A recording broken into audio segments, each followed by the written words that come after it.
Welcome. This is part 4 of our short series on human trafficking. And today we're going to kind of talk about markers, right? People always want to know, like, how can we know if someone's being trafficked? Well, look, when I was being trafficked, you would never know. There was no marker, right? We appeared normal. Everything that was going on was great. Everybody loved my family. No one was aware that we were involved in crime. My wife, same deal, right? Her dad was upstanding citizen. They were involved in the church. She went to private school. No one suspected she got good grades. She played the part. Because if you don't play the part, right, there's a penalty that you pay. That's why you're taught to play the part well. But there are some things you can kind of look for, right? So here's some just in general, right? Number 1, does the person appear disconnected from family, friends, community organization, or houses of worship? So they're like loners, right? Sometimes that's a sign. Has a child stopped attending school? That could be a very important sign. Has the person had a sudden change or dramatic change in behavior? A lot of times when trauma happens or fear gets interjected in a person's life, especially a child, there's a behavioral change. And if you start to pay attention, sometimes you can see it. Is the juvenile engaged in commercial sex acts, right? Is the kid talking about it? That's definitely a sign. Is the person disoriented or confused or showing signs of mental or physical abuse? Number 6, does a person have bruises in various stages of healing so that you can see it's been done on multiple occasions? You have to be aware, it's a sign. Is the person fearful, timid, or submissive? Number 8, does the person show signs of having been denied food, water, sleep, or medical care, right? Be aware. Now, a lot of times in our society, we want to look the other way, but really it's about being aware and starting to look around and noticing people. Number 9, is the person often in the company of someone whom he or she defers to, or someone who seems to be in control of the situation, where they go, who they talk to, etc. In other words, does someone seem to be controlling them? Also, look at their eye contact. A lot of times they're told not to make eye contact. Number 10, does the person appear to be coached on what to say? 11, is the person living in an unsuitable condition? 12, does the person lack personal possessions and appear not to have a stable living situation? 13, does the person have freedom of movement? Can the person freely leave where they live? Are there unreasonable security measures? 14, like I said, lack of eye control or eye contact. 15, unhealthy fear of adults. 16, girls with significantly older boyfriends. Be aware that can be a danger sign. 17, suddenly wearing a lot of new clothes. Part of the grooming process that traffickers will use is buying things for people, right? And then at some point turning that. So when you start to see someone wearing a lot of new things all of a sudden, that can be a danger sign. Dressing provocatively. 19, tattoos, branding, or marks, especially on a juvenile, but really on anyone.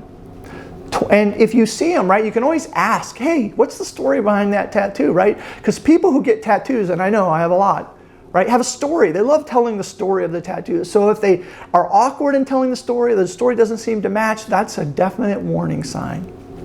Number 20, they're extremely defensive.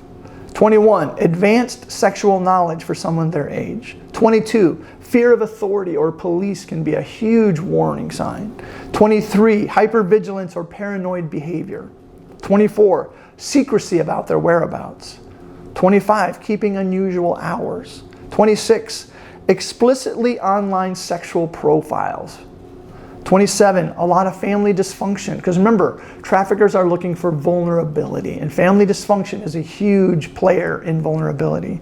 28, inconsistencies in stories about where they live or who they're with. 29, no access to personal documents or identification. Traffickers like to pull away anything that can identify the person because it makes them more helpless. 30, uses terms like daddy, wifey, wifey-in-law, bottom track, or the life. Be careful of the language and listen to what they say. 31, mentions being out of pocket or talks about Johns or tricks. 32, poor general health. One has one or more untreated STDs or has had multiple pregnancies or abortions. Those are signs. No one knows for sure, right? Because sometimes a sign isn't nothing. But the goal is, if you see something, say something.